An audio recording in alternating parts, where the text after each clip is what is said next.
जय हिंद दोस्तों, मैं वीर एक बार फिर से स्वागत करता हूं आप सभी का आपके अपने YouTube channel exam official by Veer में। तो दोस्तों हम लोग पढ़ रहे हैं अफ्रीका महाद्वीप को। ठीक है, अफ्रीका महाद्वीप के अंतर्गत दोस्तों हमने इसके पहले वाले वीडियो में अफ्रीका महाद्वीप की सभी नदियों को पढ़ लिया है। जो मुख्य नदियां हैं और जिनसे प्रश्न बनते हैं हमने उन सभी नदियों को पढ़ लिया। ठीक है, उन सभी नदियों के बारे में अच्छे से जान लिया है। ठीक है दोस्तों, तो अब हम देखेंगे एशिया की जो कुछ झीलें हैं, नदियां हो गई, नदियों के बाद कुछ झीलें हैं और एक दो महत्वपूर्ण मरुस्थल है, उसके बारे में हम लोग जान लेते हैं। ठीक है, इस वीडियो में हम लोग झीलें और मरुस्थल पढ़ेंगे। किस महाद्वीप की? अफ्रीका महाद्वीप। ठीक है, इससे पहले हमने अफ्रीका महाद्वीप की नदियों के बारे में पढ़ लिया है। ठीक है दोस्तों, तो दोस्तों अफ्रीका महाद्वीप की नदियों में हमने कौन कौन सी नदी को देखा था? सबसे बड़ी नदी नील नदी, जो संसार की सबसे बड़ी नदी है। उसके बाद देखा था हमने कांगो नदी, फिर नाइजर नदी, फिर लिम्पोपो नदी, फिर जाम्बेजी नदी। ठीक है, ये पांचों नदियों को हमने देखा था। हमने बताया था नील नदी कहाँ निकलती है, कैसे क्या होता है, इसके बारे में हम फिर लोग डिस्कस करेंगे। नील नदी बताए थे विक्टोरिया झील से निकलती है, उसका मुख्य उद्गम होता है विक्टोरिया झील से, वाइट नील नदी के रूप में निकलती है। नील नदी विक्टोरिया झील से वाइट नील नदी के रूप में निकलती है और तंजानिया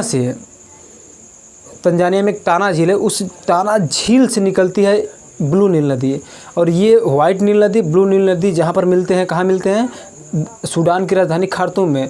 जब वहाँ पर मिलते हैं तो इन दोनों के मिलने से संयुक्त धारा जो होती है, इन दोनों की संयुक्त धारा जो होती है उसे नील नदी का नाम दिया जाता है। ठीक है, तो ये नदियों के बारे में हमने डिस्कस कर लिया इसके पहले वाले वीडियो में।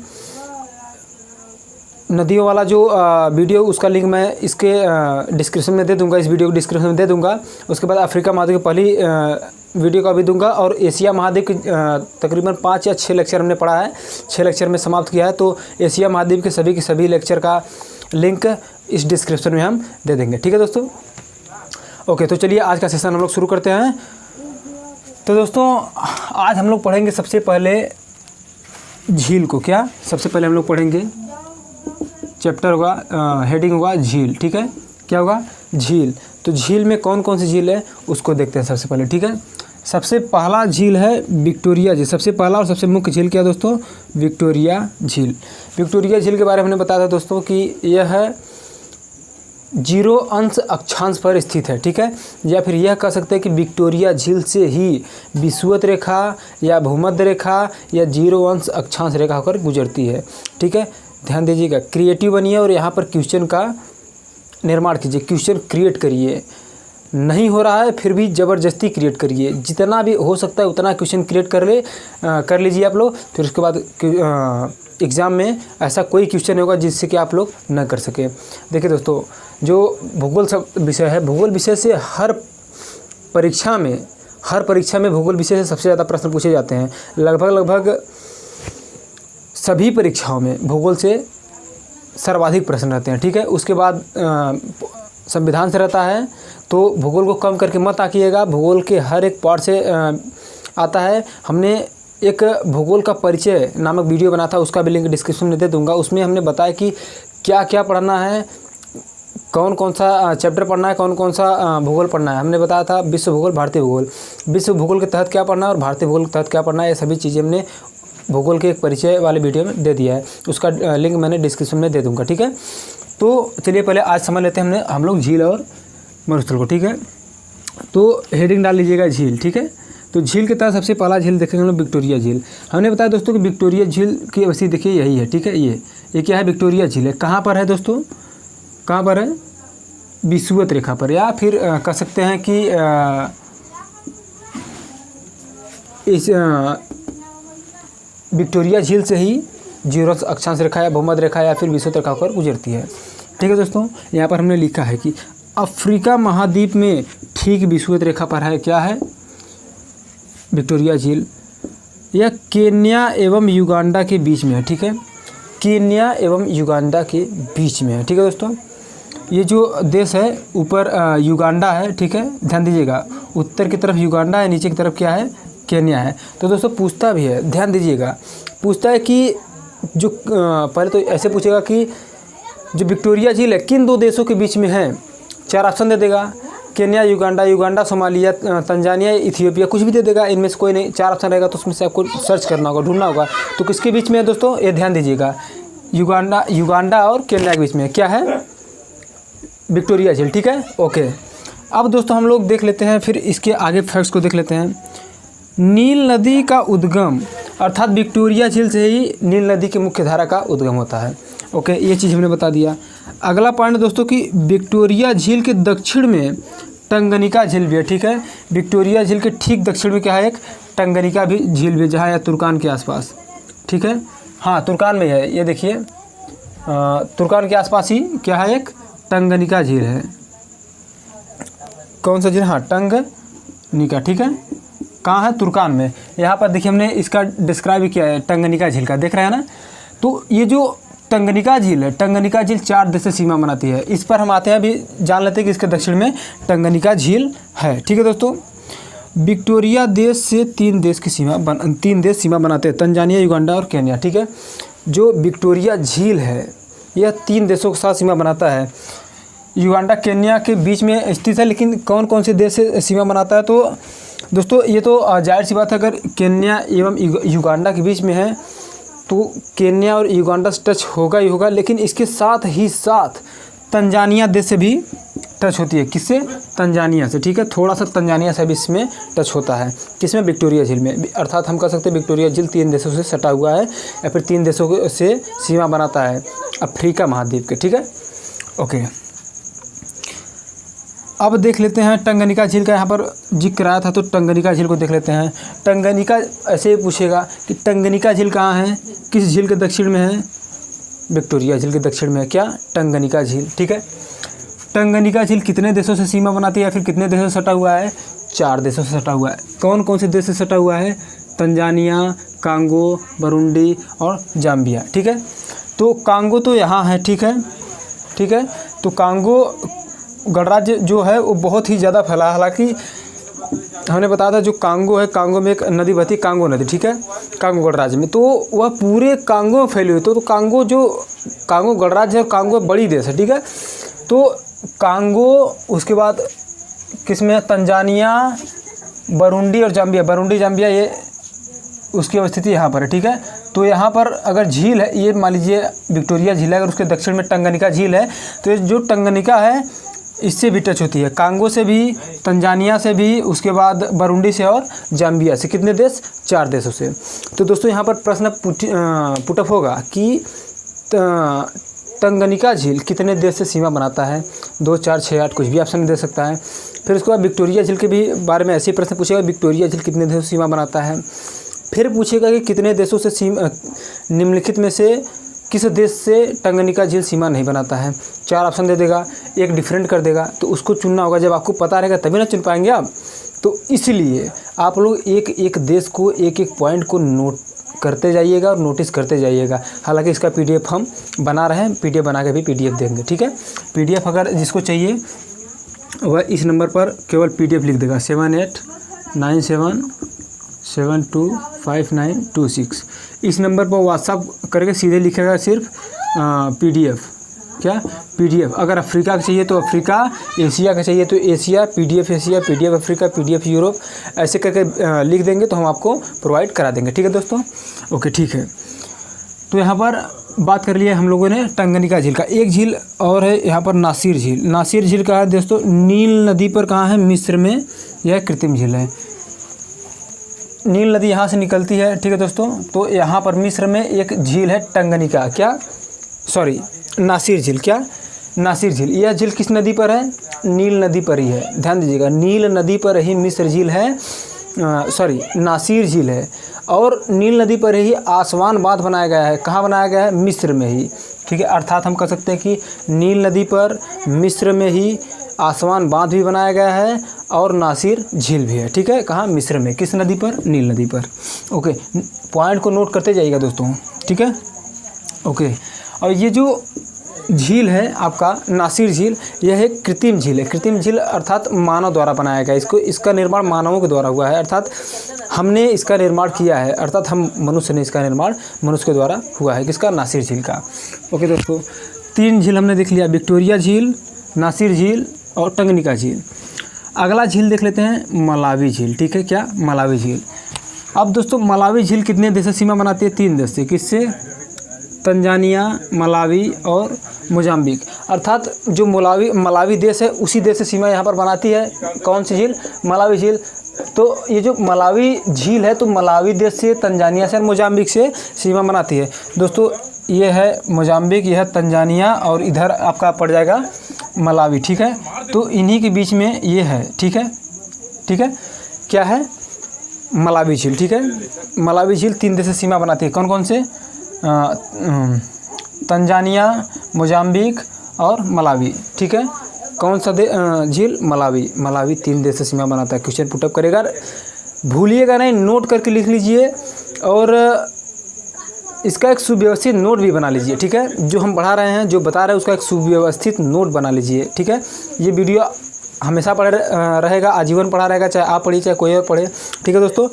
तो इस चीज़ को, इस वीडियो को अपने दोस्तों में ज़्यादा से ज़्यादा शेयर कीजिए और ज़्यादा से ज़्यादा लोगों को साथ में जोड़िए, क्योंकि हम डेली का डेली वीडियो दे रहे हैं और वीडियो देते रहेंगे जब तक यह समाप्त नहीं हो जाता है, जब तक इसको हम ख़त्म नहीं कर लेते हैं, ठीक है।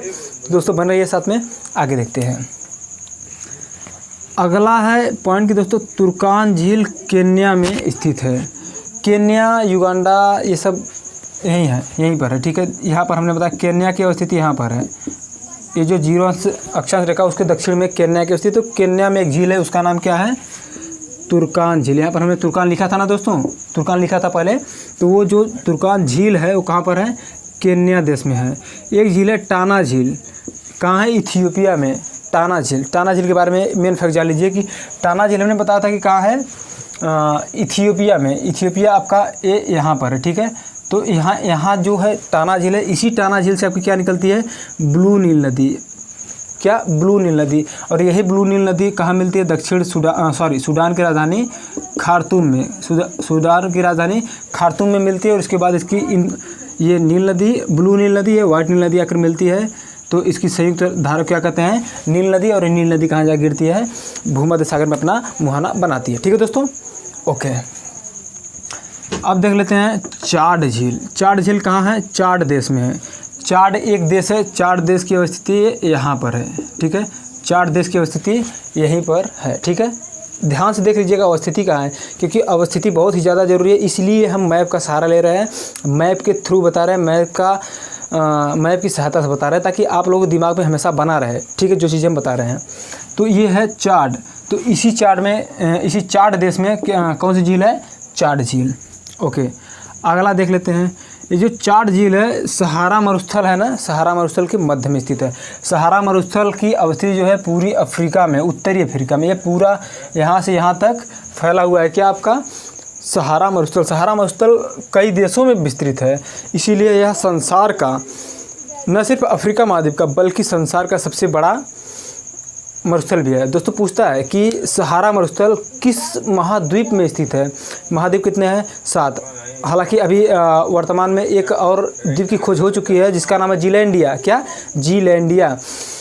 तो अब तो 8 हो गए हैं, लेकिन इन 8 महाद्वीपों में अगर पूछता है कि सहारा मरुस्थल जो विश्व का सबसे बड़ा मरुस्थल है किस महाद्वीप में स्थित है, तो अफ्रीका महाद्वीप में। और दुनिया की सबसे बड़ी नदी सबसे बड़ी नदी नील नदी, दुनिया की सबसे बड़ी नदी नील नदी किस महाद्वीप में स्थित है? वो भी अफ्रीका महाद्वीप में ही स्थित है, ठीक है दोस्तों।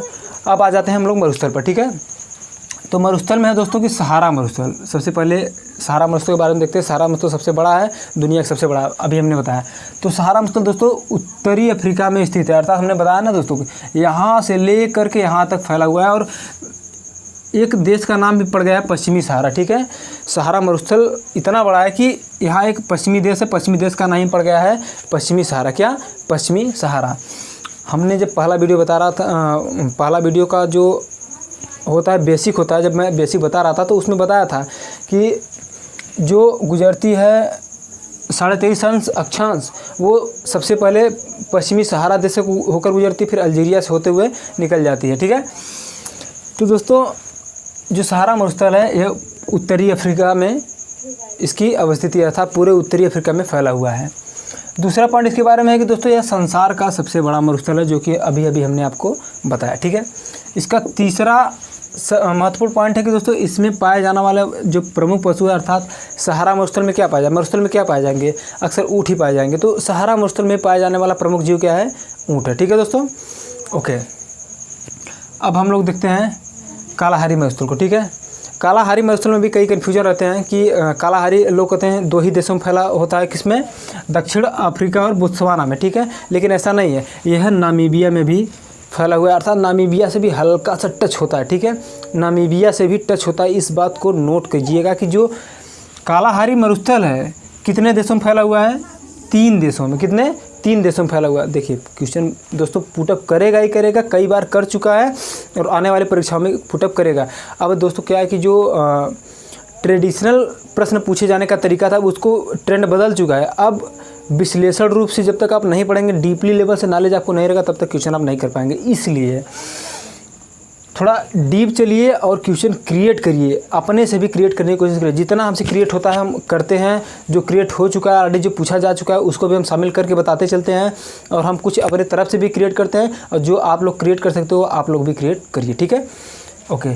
तो कालाहारी मरुस्थल 3 देशों में विस्तृत है, किसमें, दक्षिण अफ्रीका, नामीबिया और बोत्सवाना।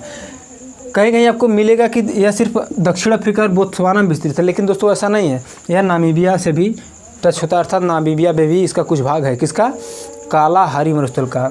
कालाहारी मरुस्थल की स्थिति क्या है, अफ्रीका का दक्षिणी भाग। ठीक है, कालाहारी मरुस्थल अफ्रीका के दक्षिणी भाग में स्थित है, और सहारा मरुस्थल अफ्रीका के उत्तरी भाग में स्थित है, अर्थात उत्तरी अफ्रीका में और दक्षिणी अफ्रीका में स्थित है। ये दोनों, उत्तरी अफ्रीका में सहारा मरुस्थल और अफ्रीका के दक्षिणी भाग में कालाहारी मरुस्थल। कालाहारी मरुस्थल 3 देशों से सीमा बनाता है, अर्थात 3 देशों में फैला हुआ है, दक्षिण अफ्रीका, नामीबिया, बोत्सवाना, और सहारा मरुस्थल कई देशों में फैला हुआ है, यहाँ से यहाँ तक पूरा उत्तरी अफ्रीका में ही फैला हुआ है।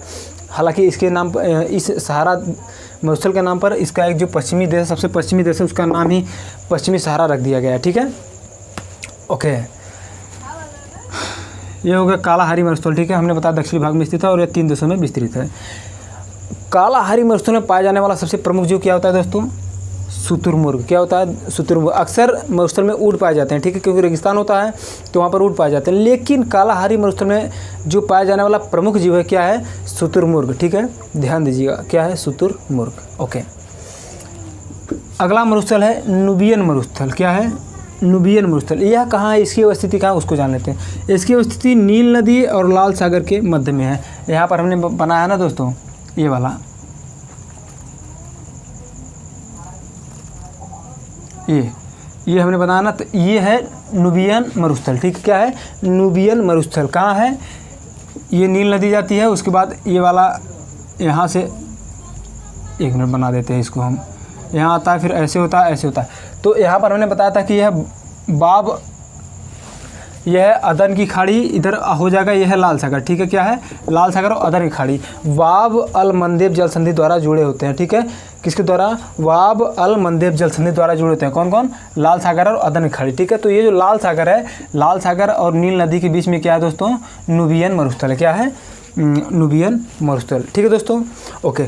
अब अगला पॉइंट क्या है, एक और मरुस्थल लास्ट बचता है, नामीव मरुस्थल। ठीक है, तो यह दोस्तों पशुपालन एवं हीरा भंडार के लिए विश्व प्रसिद्ध है। क्या, नामीव मरुस्थल। क्या, नामीव मरुस्थल, यह पशुपालन और हीरा भंडार के लिए प्रसिद्ध है, नामीव मरुस्थल। ठीक है दोस्तों, और यह एक गर्म एवं शुष्क मरुस्थल है, अर्थात यहाँ का जो मरुस्थल है वह बहुत ही अत्यधिक गर्म और शुष्क है। ठीक है, तो ये हो गया दोस्तों आज का वीडियो, आज का ज्ञान। आज हमने पढ़ लिया झील और मरुस्थल के बारे में। ठीक है, अब आगे हम लोग देखेंगे किसके बारे में, जो पर्वत पठार हैं उनके बारे में। ठीक है, हो सकता है कि अगले वीडियो में ख़त्म हो जाए, फिर एक वीडियो और आएगा। ठीक है, तो ख़त्म कर लेंगे दोस्तों। अब हम लोग पढ़ते हैं, छोटे छोटे वीडियो में पढ़ते हैं और देखते हैं और जानते हैं। इंटरेस्ट भी ऐसे बना रहेगा, छोटा छोटा रहेगा, आप लोगों का भी इंटरेस्ट बना रहेगा, हमारा भी इंटरेस्ट बना रहेगा, हमें भी पढ़ाने में अच्छा लगेगा, आपको पढ़ने में अच्छा लगेगा। और इसका एक नोट्स तैयार करते जाइए। अगर नोट्स नहीं तैयार कर पाएंगे तो हम अपना PDF आपको प्रोवाइड करा देंगे, जो हमने खुद नोट्स बनाया है। ठीक है, तो दोस्तों मिलते हैं अगले वीडियो में, तब तक के लिए जय हिंद।